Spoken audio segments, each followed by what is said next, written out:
Libro Cristo en su santuario. Introducción, la verdad acerca del santuario. Al referirse a lo que debía ser realizado por la naciente Iglesia Adventista del séptimo día antes de la venida del Señor, Elena de White escribió en 1883. La mente de los creyentes debía ser dirigida al santuario celestial, donde Cristo ha entrado para hacer expiación por su pueblo. Mensajes Selectos 1, 77. En un periodo de crisis, en 1906, cuando fueron puestas en tela de juicio ciertas enseñanzas básicas de los adventistas, ella escribió: la correcta comprensión del ministerio en el santuario celestial es el fundamento de nuestra fe. El Evangelismo, 165. El fin de los 2300 días. Entre las profecías que constituían el fundamento del despertar adventista de la década de 1830 y comienzos de 1840 estaba la de Daniel 8 y 14, hasta 2300 tardes y mañanas, luego el santuario será purificado. Elena de White, que pasó por la experiencia de esos años, explica cuál fue la aplicación que se le dio a esta profecía. En común con el resto del mundo cristiano, los adventistas creían entonces que la tierra, o alguna parte de ella, era el santuario.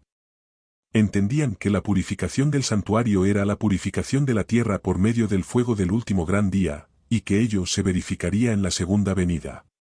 De ahí que concluyeran que Cristo volvería a la tierra en 1844. Seguridad y paz en el conflicto de los siglos, 461. Este periodo profético terminó el 22 de octubre de 1844. La desilusión de los que esperaban encontrar a su Señor en ese día fue muy grande. Hiram Edson, un diligente estudioso de la Biblia que vivía en el estado de Nueva York, describe lo que ocurrió con el grupo de creyentes del cual él formaba parte. Nuestras expectativas iban en aumento mientras esperábamos la llegada de nuestro Señor, hasta que el reloj marcó las 12 a medianoche. El día había pasado, y nuestro chasco llegó a ser una certeza. Nuestras más caras esperanzas y expectativas fueron barridas, y nos sobrevino un deseo de llorar como nunca antes habíamos experimentado. La pérdida de todos los amigos terrenales no se hubiera comparado con lo que sentimos entonces. Lloramos y lloramos hasta que el día amaneció. Me decía a mí mismo, mi experiencia adventista ha sido la más brillante de toda mi vida cristiana. Ha fallado la Biblia, no hay Dios, ni cielo, ni ciudad de oro, ni paraíso. ¿Es todo nada más que una fábula astutamente inventada? ¿No hay realidad detrás de nuestras más caras esperanzas y expectativas? Comencé a sentir que podría haber luz y ayuda para nosotros en nuestro dolor. Dije a algunos de los hermanos, vayamos al granero. Entramos en este, cerramos las puertas y nos arrodillamos delante del Señor. Oramos fervientemente porque sentíamos nuestra necesidad. Continuamos en ferviente oración hasta que recibimos del Espíritu la certeza de que nuestras oraciones habían sido aceptadas y de que se nos daría luz. La razón de nuestro chasco sería explicada en forma clara y satisfactoria. Después del desayuno dije a uno de mis hermanos, vayamos a ver y animar a algunos de nuestros hermanos. Salimos, y mientras pasábamos por un gran campo, fui detenido en medio de él. El cielo pareció abrirse ante mi vista, y vi definida y claramente que en vez de que nuestro sumo sacerdote saliese del lugar santísimo del santuario celestial para venir a esta tierra en el 10º día del mes séptimo, al fin de los 2300 días, había entrado por primera vez, en ese día, en el segundo departamento de ese santuario, y que tenía una obra que realizar en el lugar santísimo antes de venir a la tierra, que había venido a las bodas o, en otras palabras, al anciano de días, para recibir el reino, el dominio y la gloria, y que debíamos esperar su retorno de las bodas. Entonces mi mente fue dirigida al capítulo 10 del Apocalipsis, donde pude ver que la visión había hablado y no había mentido. Manuscrito inédito publicado parcialmente en la de Review and Herald, 23 de junio de 1921. A esto le siguió una cuidadosa investigación de los pasajes de las Escrituras referentes al tema, particularmente de la Epístola a los Hebreos, por parte de Hiram Edson y dos de sus más cercanos colaboradores, un médico, el Dr. F. B. Hahn, y un maestro, O. R. L. Croucher. El resultado de estos estudios conjuntos fue registrado por Croucher y publicado primero en The Day Dawn, a El Amanecer del Día, un periódico de circulación limitada, y luego reescrito y ampliado se publicó en un número especial del Day Star, Estrella Matutina, 7 de febrero de 1846. Esta era la revista adventista de mayor circulación, y se publicaba en Cincinnati, Ohio. Por este medio se alcanzó a un buen número de creyentes adventistas desilusionados. La presentación, un tanto extensa pero bien cimentada en las Escrituras, infundió esperanza y ánimo a los corazones de estos hermanos, puesto que mostraba claramente que el santuario que debía ser purificado al fin de los 2300 días estaba en el cielo, y no en la tierra como lo habían creído antes. Elena de White, en una declaración escrita el 21 de abril de 1847, expresó lo siguiente en respaldo del artículo de Croucher acerca del santuario. El Señor me mostró en visión, hace más de un año, que el hermano Croucher tenía la verdadera luz en cuanto a la purificación del santuario, y que era su voluntad que el hermano Croucher escribiera la explicación que nos había dado en él. Day Star Extra, 7 de febrero de 1846. Me siento plenamente autorizada por el Señor para recomendar ese extra a cada santo. A Word to the Little Flag, 12. Posteriormente escribió acerca del rápido desarrollo de la comprensión de esta doctrina que siguió al chasco. El transcurso del tiempo en 1844 fue un periodo de grandes eventos, los cuales abrieron ante nuestros asombrados ojos la purificación del santuario, hecho que se está verificando en el cielo y tiene una definida relación con el pueblo de Dios en la tierra. Manuscrito 13, 1889, publicado en El Otro Poder, 30. Una verdad establecida por el testimonio del Espíritu Santo. Las visiones que recibió Elena de White, aunque no se adelantaron al estudio de la Biblia, confirmaron la solidez de la posición de que el 22 de octubre de 1844 había comenzado un importante aspecto del ministerio de Cristo en el santuario celestial. Gradualmente la amplitud y la profundidad del tema fueron evidentes para los creyentes adventistas. En años posteriores, al rememorar aquella experiencia, ella recalcó los estudios que habían realizado y las evidencias manifiestas de la mano guiadora de Dios. Muchos de nuestros hermanos no comprenden cuán firmemente han sido establecidos los fundamentos de nuestra fe. Mi esposo, el Pr. José Bates, el padre Pierce, el Pr. Hiram Edson y otros que eran perspicaces, nobles y sinceros, se contaban entre los que, después de pasar la fecha de 1844, escudriñaban en procura de la verdad como quien busca un tesoro escondido. Me reunía con ellos, y estudiábamos y orábamos fervientemente. Con frecuencia permanecíamos juntos hasta tarde en la noche, y a veces pasábamos toda la noche orando por luz y estudiando la palabra. Vez tras vez esos hermanos se reunían para estudiar la Biblia con el fin de poder conocer su significado y estar preparados para enseñarla con poder. Cuando llegaban al punto en su estudio donde decían, no podemos hacer nada más, el Espíritu del Señor descendía sobre mí y era arrebatada en visión, y se me daba una clara explicación de los pasajes que habíamos estado estudiando, con instrucciones en cuanto a cómo debíamos trabajar y enseñar con eficacia. Así se nos daba luz para ayudarnos a entender los textos acerca de Cristo, su misión y su sacerdocio. De repente vi con toda claridad la secuencia de verdad que se extendía desde ese tiempo hasta cuando entremos en la ciudad de Dios, y comuniqué a otros las instrucciones que el Señor me había dado. Durante todo ese tiempo no podía entender el razonamiento de los hermanos. Mi mente estaba cerrada, por así decirlo, y no podía comprender el significado de los textos que estábamos estudiando. Esta fue una de las mayores tristezas de mi vida. Quedaba en esa condición mental hasta que, en armonía con la palabra de Dios, se aclaraban en nuestras mentes todos los principales puntos de nuestra fe. Los hermanos sabían que cuando yo no estaba en visión no podía entender esos asuntos, y aceptaban como luz enviada del cielo las revelaciones dadas. Mensajes selectos 1, 241, 242. La comprensión de que Cristo había entrado en el lugar santísimo del santuario celestial para comenzar la etapa final de su ministerio en favor de nosotros, tipificado por el ritual del santuario puesto en práctica por el antiguo Israel, suscitó solemnes sentimientos en los corazones de nuestros pioneros adventistas. Las verdades eran tan claras, tan grandiosas, tan vitales, que les costaba creer que sobre ellos descansaba la responsabilidad de impartir esta luz a otros. Elena de White escribió acerca de la certeza de su posición. Hemos de afirmarnos en la fe, en la luz de la verdad que se nos dio en nuestra experiencia inicial. En aquel tiempo se nos presentaba un error tras otro, pastores y doctores introducían nuevas doctrinas. Solíamos escudriñar las Escrituras con mucha oración, y el Espíritu Santo traía la verdad a nuestra mente. A veces dedicábamos noches enteras a investigar las Escrituras y a pedir con fervor la dirección de Dios. Hombres y mujeres piadosos se reunían en grupos con este propósito. El poder de Dios descendía sobre mí, y era capacitada para definir claramente lo que es verdad y lo que es error. Al ir siendo así establecidos los puntos de nuestra fe, nuestros pies se asentaban sobre un fundamento sólido. Aceptamos la verdad punto por punto, bajo la demostración del Espíritu Santo. Yo solía quedar arrobada en visión y se me daban explicaciones. Se me dieron ilustraciones de las cosas celestiales y del santuario, de manera que fuimos colocados donde la luz resplandecía sobre nosotros con rayos claros y definidos. Sé que la cuestión del santuario, tal cual la hemos sostenido durante tantos años, se basa en la justicia y la verdad. Obreros Evangélicos, 317-318.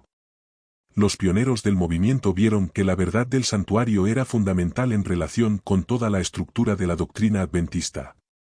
Jaime Witte, en 1850, reimprimió los fragmentos esenciales de la primera presentación que hizo del tema R. L. Croucher y comentó: el tema del santuario debiera ser cuidadosamente examinado, puesto que en él descansa el fundamento de nuestra fe y esperanza. De Advent Review a la revista adventista, número especial combinado. El santuario y el sábado. En el contexto de una revelación acerca del santuario celestial se confirmó la verdad del sábado, y eso fue en la visión que se le dio a Helena de Witte el 3 de abril de 1847 en el hogar de los Hnos Howland, en Tabsham, Maine. Esto es lo que ella escribió. Sentimos un inusual espíritu de oración, y mientras orábamos el Espíritu Santo descendió sobre nosotros. Estábamos muy felices. Pronto perdí noción de las cosas terrenas y quedé arrobada en una visión de la gloria de Dios. Vi a un ángel que volaba con presteza hacia mí. Me llevó rápidamente de la tierra a la santa ciudad, donde vi un templo en el que entré. Antes de llegar al primer velo, pasé por una puerta. Ese velo se levantó y entré en el lugar santo, donde vi el altar del incienso, el candelabro de 7 lámparas y la mesa con los panes de la proposición. Después de ver la gloria del lugar santo, Jesús levantó el segundo velo y pasé al lugar santísimo. En el santísimo vi un arca, cuya cubierta y cuyos lados estaban recubiertos de oro purísimo.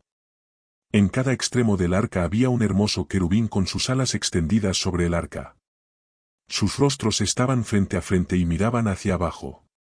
Entre los ángeles había un incensario de oro, y sobre el arca, donde estaban los ángeles, un resplandor sumamente luminoso que se semejaba a un trono donde mora Dios. Junto al arca estaba Jesús, y, cuando las oraciones de los santos llegaban a él, el humo del incienso surgía del incensario y Jesús ofrecía a su Padre esas oraciones con el humo del incienso. Dentro del arca estaba el vaso de oro con el maná, la florida vara de Aarón y las tablas de piedra, que se plegaban la una sobre la otra como las hojas de un libro. Jesús las abrió, y vi en ellas los 10 mandamientos escritos por el dedo de Dios. En una tabla había 4, y en la otra 6. Los 4 de la primera brillaban más que los otros 6.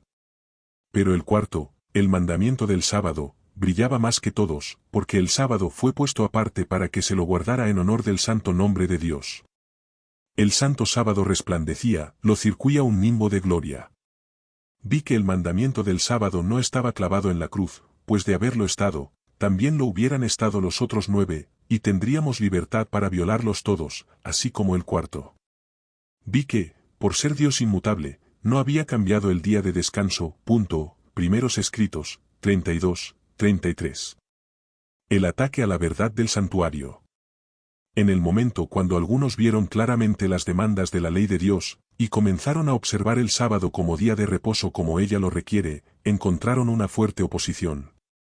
Acerca de esto y las razones que los impulsaron, Helena de Witte explica: muchos e intensos fueron los esfuerzos hechos para derribar su fe. Nadie podía dejar de ver que si el santuario terrenal era una figura o copia del celestial, la ley depositada en el arca en la tierra era una transcripción exacta de la ley guardada en el arca del cielo, y que aceptar la verdad relativa al santuario celestial involucraba reconocer las exigencias de la ley de Dios y la obligación de guardar el sábado del cuarto mandamiento. En esto estribaba el secreto de la oposición violenta y resuelta que se le hizo a la exposición armoniosa de las Escrituras que revelaban el ministerio de Cristo en el santuario celestial. Seguridad y paz en el conflicto de los siglos. 488. No es de extrañarse que quienes en años posteriores apostataran de la Iglesia Adventista usaran la verdad del santuario como punto de ataque.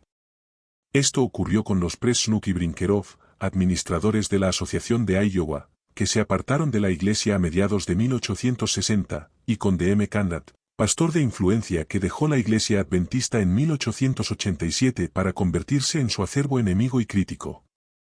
No es extraño que las ideas panteístas surgidas a comienzos de ese siglo, expuestas y defendidas tanto por médicos como por pastores, atacaran directamente esta doctrina fundamental. Fue en relación con esto que Elena de Witte escribiera palabras de advertencia el 20 de noviembre de 1905. A los médicos misioneros y pastores que han estado bebiendo de los sofismas científicos y las fábulas engañosas contra los cuales han sido advertidos, les digo, sus almas están en peligro. El mundo debe saber dónde están parados y dónde están parados los adventistas del séptimo día. Dios llama a todos los que han aceptado estos engaños destructores del alma a que no vacilen más entre dos opiniones. Si el Señor es Dios, síganlo. Satanás, con todas sus huestes, está en el campo de batalla. Los soldados de Cristo deben reunirse en torno del estandarte ensangrentado de Emanuel. En el nombre del Señor, dejen el estandarte negro del príncipe de las tinieblas y tomen posición junto al príncipe del cielo. El que tiene oídos para oír, oiga. Lean sus Biblias. Desde un terreno más elevado, bajo la instrucción que me ha sido dada por Dios, presento estas cosas delante de ustedes.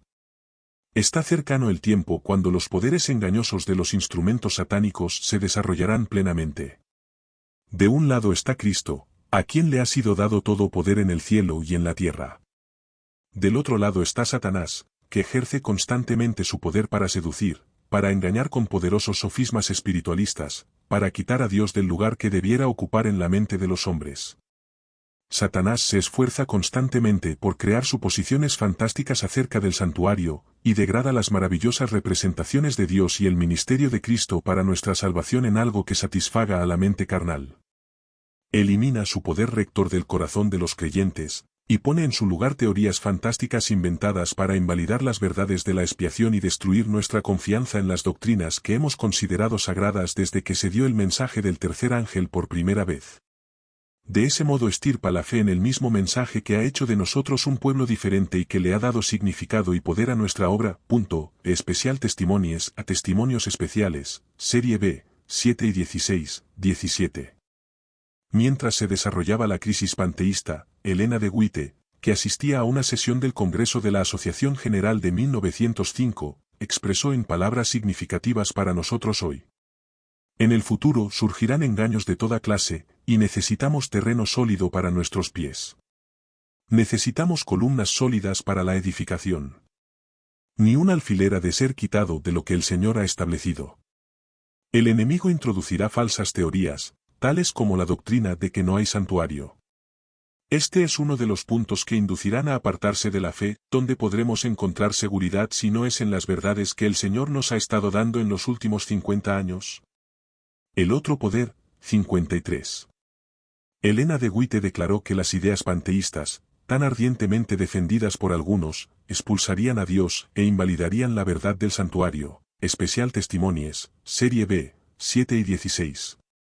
Aproximadamente por ese mismo tiempo uno de nuestros pastores, a quien identificaremos como Pastor G., expuso la idea de que cuando Cristo regresó al cielo, después de su ministerio en la tierra, fue a la presencia de Dios, y que donde Dios está debe ser un lugar santísimo. Por tanto, el 22 de octubre de 1844 no se produjo su entrada en el lugar santísimo del santuario celestial como creemos y enseñamos. Estos dos conceptos, ambos contrarios a la doctrina del santuario que sostenemos, indujeron a Elena de Witte a referirse varias veces a la solidez e integridad de este punto de fe. En 1904 escribió: ellos, los hijos de Dios, no deben inducir a nadie a dudar acerca de la personalidad distintiva de Dios, o en cuanto al santuario y su servicio, por medio de sus palabras o hechos. Todos necesitamos tener en mente el tema del santuario. Dios prohíbe que la charla que procede de labios humanos cercene la creencia de nuestros hermanos en la verdad de que hay un santuario en el cielo, y de que un modelo de ese santuario se construyó una vez en esta tierra. El Señor desea que su pueblo se familiarice con ese modelo, teniendo en mente el santuario celestial donde Dios es todo y está en todo. Debemos mantener nuestra mente vigorizada por la oración y el estudio de la palabra de Dios, de modo que podamos captar estas verdades. Carta 233, 1904. Puntos de vista sustentados solo por el mal uso de las Escrituras. En 1905, al escribir especialmente de la obra que hacía el pastor G. en el sentido de socavar la confianza en la verdad del santuario, Elena de White destacó la falta de solidez del uso que él hacía de la evidencia bíblica y la certeza de nuestra comprensión de la verdad del santuario. Esto es lo que dijo. Le he estado rogando al Señor que me dé vigor y sabiduría para reproducir los escritos de los testigos que fueron confirmados en la fe en los primeros tiempos del mensaje. Después que pasó el tiempo en 1844, ellos recibieron la luz y caminaron en la luz, y cuando los hombres que pretendían tener nueva luz se presentaron con sus maravillosos mensajes acerca de diversos puntos de las Escrituras, nosotros, por medio de la operación del Espíritu Santo, tuvimos testimonios precisos y apropiados que anularon la influencia de tales mensajes, tales como el que el pastor G. estuvo ocupado en presentar. Este pobre hombre ha estado trabajando decididamente en contra de la verdad que ha confirmado el Espíritu Santo. Cuando el poder de Dios testifica en cuanto a lo que es verdad, esa verdad debe mantenerse para siempre como la verdad. No se debe dar cabida a ninguna suposición posterior contraria a la luz que Dios ha dado. Se levantarán hombres con interpretaciones de las Escrituras que son verdad para ellos, pero que no son la verdad. La verdad para este tiempo nos ha sido dada por Dios como un fundamento para nuestra fe. Él mismo nos ha enseñado lo que es verdad. Se levantará uno, y después otro, con una nueva luz que contradiga la luz que Dios ha dado mediante la demostración de su Espíritu Santo.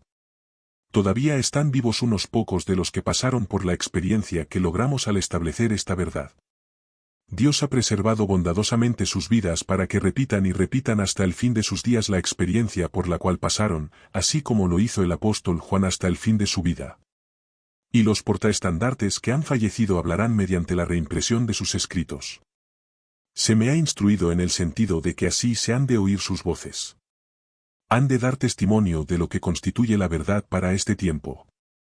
No debemos recibir las palabras de los que vienen con un mensaje que contradice los puntos especiales de nuestra fe. Reúnen una cantidad de versículos y los amontonan como pruebas en torno de las teorías que sostienen. Eso se ha hecho vez tras vez durante los últimos 50 años. Y al mismo tiempo que las Escrituras son la palabra de Dios y deben ser respetadas, constituye un gran error su aplicación si ésta mueve un pilar del fundamento que Dios ha sostenido durante estos 50 años. El que hace tal aplicación no conoce la maravillosa demostración del Espíritu Santo que dio poder y fuerza a los mensajes del pasado que recibió el pueblo de Dios. Las pruebas del pastor G no son dignas de confianza. Si se las recibiera, destruirían la fe del pueblo de Dios en la verdad que nos ha hecho lo que somos. Debemos ser decididos en este asunto, pues no son correctos los puntos que él trata de probar mediante las Escrituras. No prueban que la experiencia pasada del pueblo de Dios fue un engaño. Tuvimos la verdad, fuimos dirigidos por los ángeles de Dios. La presentación del tema del santuario se dio bajo la dirección del Espíritu Santo. Los que no participaron en la gestación de nuestra fe serán elocuentes si guardan silencio. Dios nunca se contradice. Las pruebas bíblicas están mal aplicadas si se las fuerza para testificar lo que no es verdadero. Se levantarán otro y otro más y presentarán lo que pretenden que es gran luz y expondrán sus opiniones. Pero nos mantenemos fieles a los hitos antiguos. Se cita 1 Juan 1, 10, Mensajes Selectos 1, 188, 190. La realidad del santuario celestial afirmada. Repetidas veces encontramos en los escritos de Elena de White declaraciones acerca de la realidad del santuario celestial, su moblaje y su servicio. Una de ellas fue escrita en 1880, cuando se refirió a la experiencia de los creyentes adventistas después del chasco. En su investigación descubrieron que el santuario terrenal, edificado por Moisés al mandato de Dios de acuerdo con el modelo que se le mostró en el monte, era un símbolo para ese tiempo, en el cual se presentaban ofrendas y sacrificios, que sus dos lugares santos eran figuras de las cosas celestiales, que Cristo, nuestro gran sumo sacerdote, es ministro del santuario, y de aquel verdadero tabernáculo que levantó el Señor, y no el hombre ver. Hebreos 9, 8, 5, 2. El santuario celestial, en el cual Jesús ministra en favor de nosotros, es el gran original, del cual el santuario edificado por Moisés fue una copia. El esplendor sin par del santuario terrenal reflejaba ante la vista humana las glorias del templo celestial donde Cristo, nuestro precursor, ministra por nosotros ante el trono de Dios. Así como en el santuario terrenal había dos compartimientos, el Santo y el Santísimo, así hay dos lugares santos en el santuario celestial. Y el arca que contiene la ley de Dios, el altar del incienso y otros instrumentos de servicio que se encontraban en el santuario terrenal también tienen su contraparte en el santuario de arriba. En santa visión se le permitió al apóstol Juan entrar en el cielo y allí él contempló el candelabro y el altar del incienso, y cuando el templo de Dios fue abierto, vio el arca de su pacto. Apocalipsis 4, 5, 8, 3, 11 y 19. Los que buscaban la verdad encontraron pruebas irrefutables de la existencia de un santuario en el cielo. Moisés hizo el santuario terrenal a partir de un modelo que se le mostró. Pablo declara que el modelo es el verdadero santuario que está en los cielos. Juan testifica que lo vio en el cielo. The Spirit of Prophecy 4, 260, 261. Con anterioridad ella había escrito especialmente acerca del moblaje. También se me mostró en la tierra un santuario con dos departamentos. Se parecía al del cielo, y se me dijo que era una figura del celestial. Los enseres del primer departamento del santuario terrestre eran como los del primer departamento del celestial. El velo estaba levantado, miré el interior del lugar santísimo y vi que el moblaje era el mismo que el del lugar santísimo del santuario celestial. Primeros escritos, 252. El arca y la ley en el santuario celestial. En diferentes ocasiones ella habló y escribió acerca del arca en el lugar santísimo del santuario celestial. Una de esas declaraciones fue hecha en un sermón predicado en Örebro, Suecia, en 1886. Los amonesto, no coloquen su influencia contra los mandamientos de Dios. Esa ley es tal como Jehová la escribió en el templo del cielo. El hombre puede hollar su copia terrenal, pero el original se conserva en el arca de Dios en el cielo, y sobre la cubierta de esa arca, precisamente encima de esa ley, está el propiciatorio. Jesús está allí mismo, delante de esa arca, para mediar por el hombre. Comentarios de Elena G. de Witte. Comentario Bíblico Adventista 1, 1123. En 1903 escribió nuevamente de la realidad del santuario celestial. Podría decir mucho con respecto al santuario, del arca que contiene la ley de Dios, de la cubierta del arca, el propiciatorio, de los ángeles a ambos lados del arca, y de otras cosas relacionadas con el santuario celestial y con el gran día de la expiación. Podría decir mucho acerca de los misterios del cielo, pero mis labios están cerrados. No siento inclinación por tratar de describirlos. Carta 253, 1903. Los engaños de los últimos días involucrarán verdades vitales.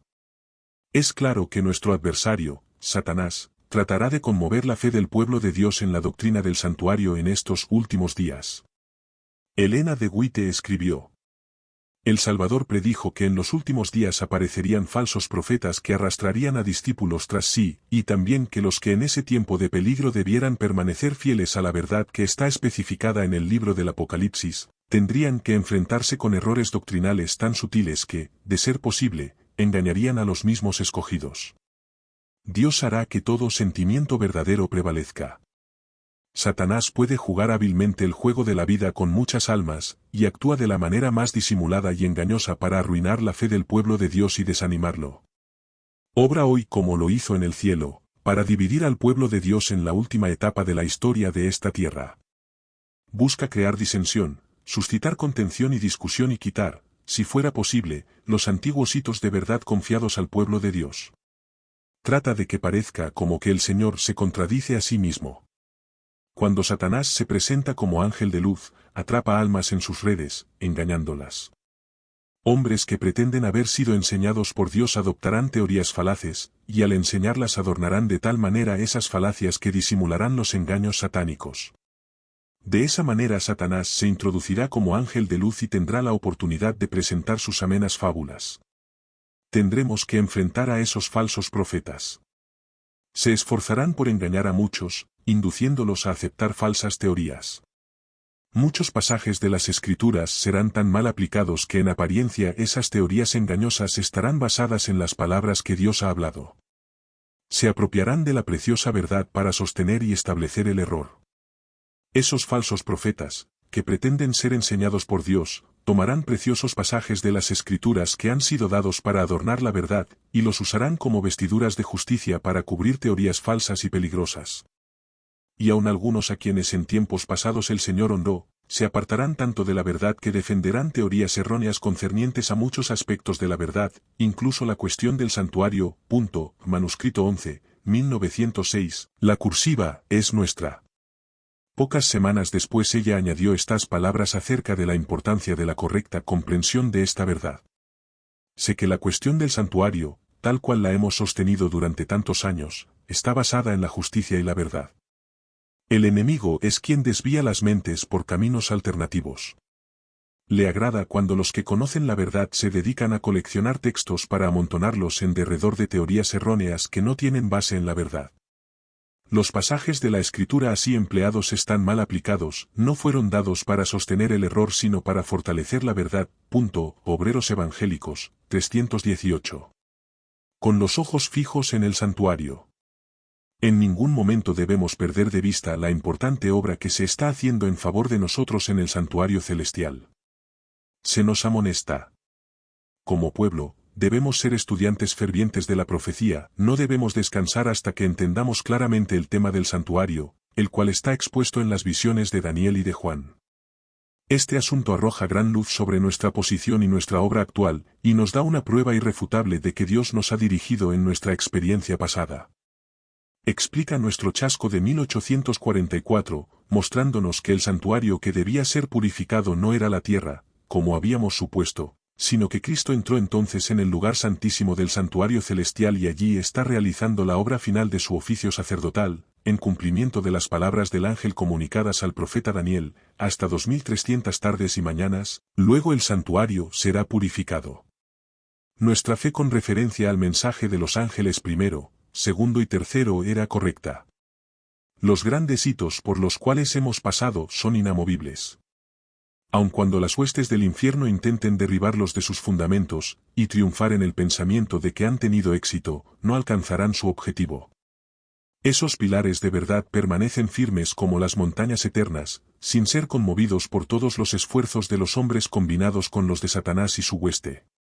Podemos aprender mucho, y debemos estar constantemente escudriñando las Escrituras para ver si estas cosas son así.